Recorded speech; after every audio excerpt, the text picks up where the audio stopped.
2 years ago, I did something most people only ever dream of. I left my stable career all to follow my passion, which is photography. And I tell you what, it was the most scariest yet thrilling decision of my life. And I'm here to tell you the raw and unfiltered truth about what it's actually like to leave everything behind, to put everything on the line and just transform your life completely. I tell you what, it's a story you won't want to miss. I just have to show you this out here. Have a look at the sky.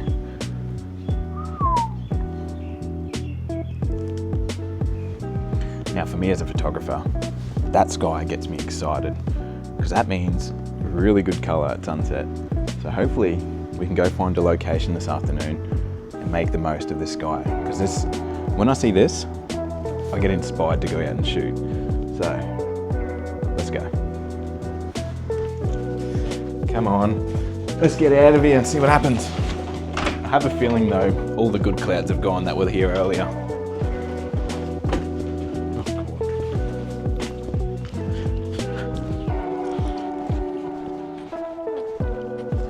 Say good day to the neighbour.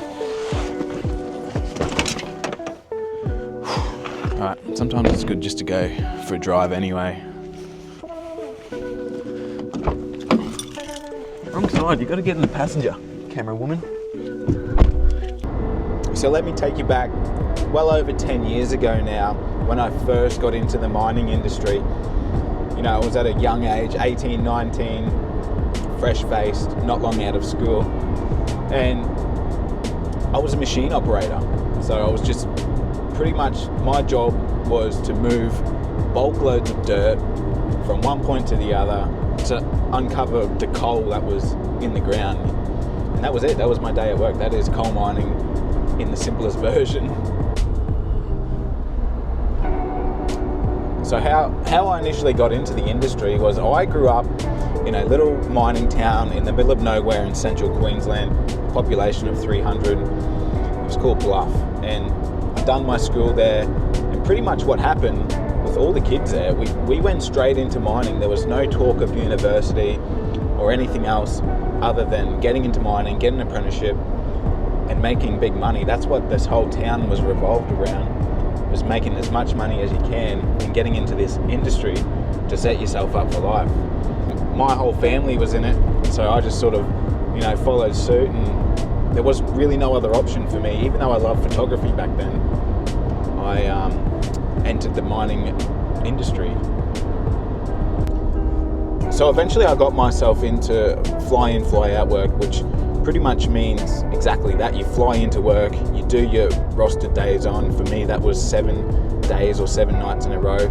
And then you would fly home, and it gave you a little bit of grace and a little bit of an escape from the mine.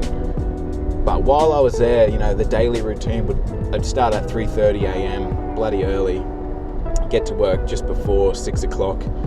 And I pretty much got assigned a machine. I was on a dozer, pushing dirt back and forth, doing road maintenance and pretty much anything involved around pushing dirt.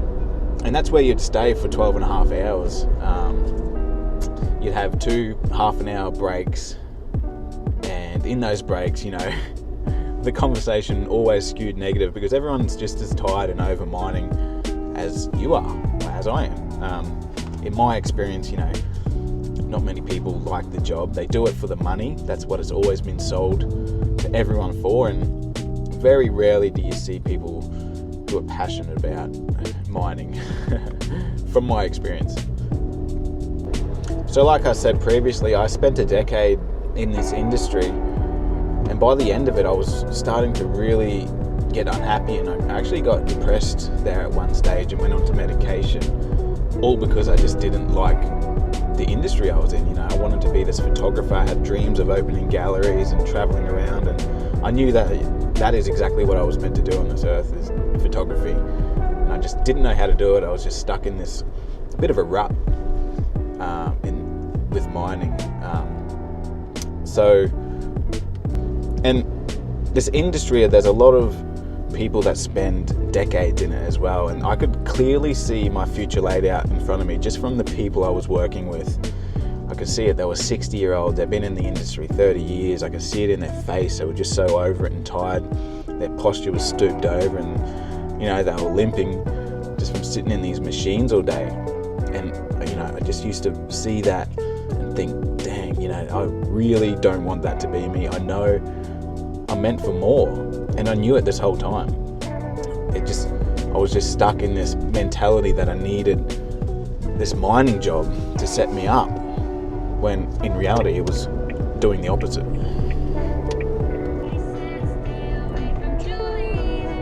Alright, this isn't my regular playlist, I tell you. I swear it's not. I'll be the prince and I'll be the princess. It's a love story, baby, just say yes. If I wasn't a photographer, I would be a singer, wouldn't I? What do you reckon?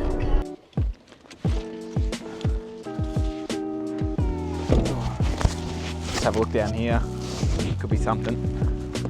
Although the sky isn't proving that exciting just yet.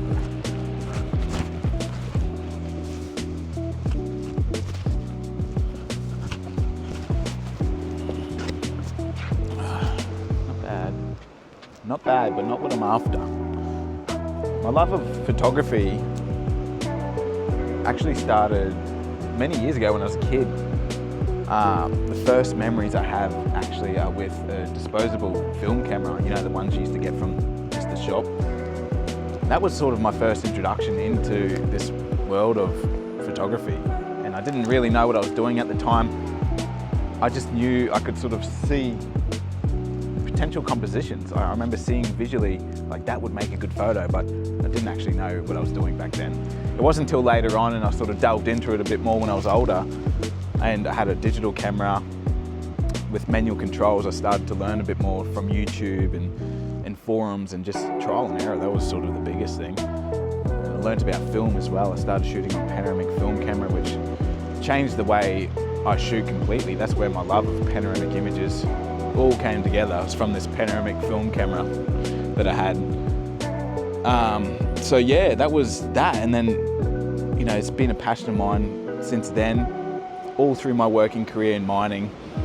And that was the biggest reason for me to go into FIFO mining, was get a little bit more life balance with what I like doing, plus trying to earn myself a wage. And the way I'd done that was actually moving to Cairns, like I said, for FIFO, and using my days off. I used to get 7 days off at a time, even roster, and I'd use that time off from work to actually just immerse myself in the landscape. Cairns was a mecca for like beautiful destinations. You can't sort of base yourself anywhere else, I reckon, for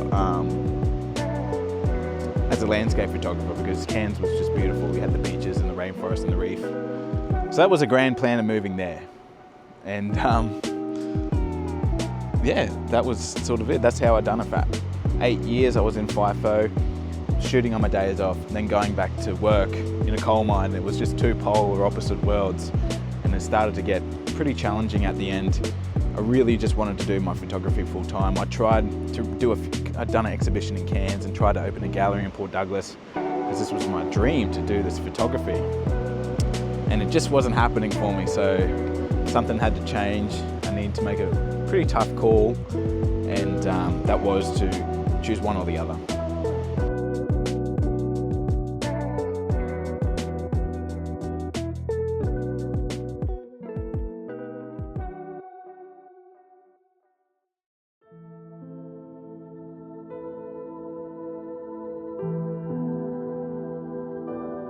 The decision to leave mining wasn't one that came to me overnight. It actually took a fair while to get the courage to make that life-changing move, because I had a lot of what ifs and a lot of questions around changing my life, really.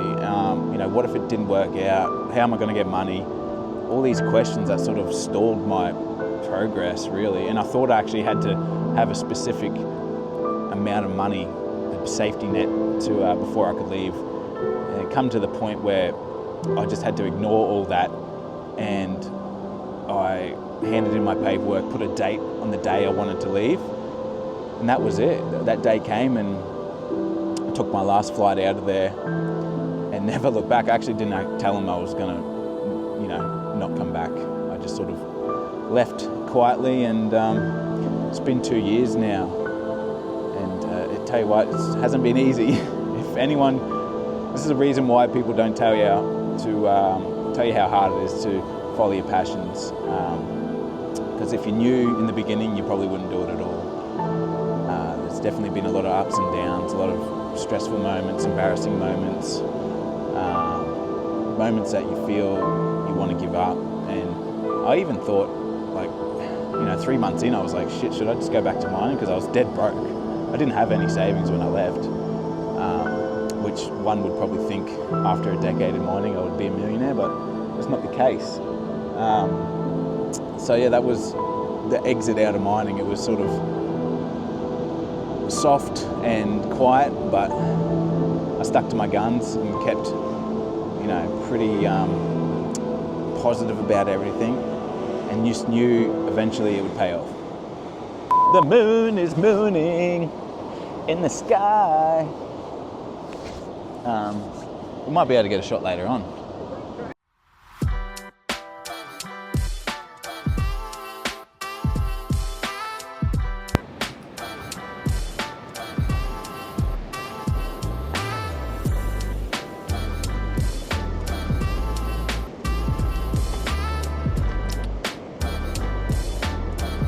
What a way to end the day. Beautiful full moon there rising in the background.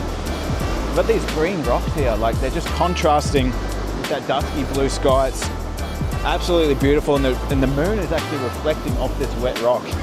And it's honestly just a perfect timing, perfect place, perfect timing. That's what landscape photography is about. And I'm getting some great images.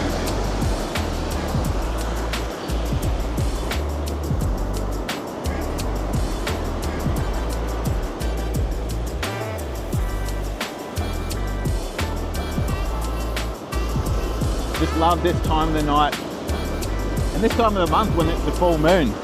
You really only get it once a month, except on a blue moon, and that's a bit of a trivia fact for you. Blue moon gets its name because you can get 2 full moons in 1 month, and that's pretty bloody rare.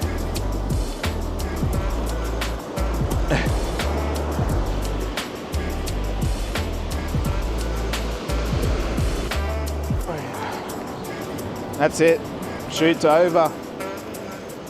A bit of a surprise, I didn't expect the full moon tonight actually. So, kind of saved the day. I didn't get the sunset I wanted, but hey, we got the moon. And you know what? I reckon that's even better. So, thank you moon for this pleasant afternoon.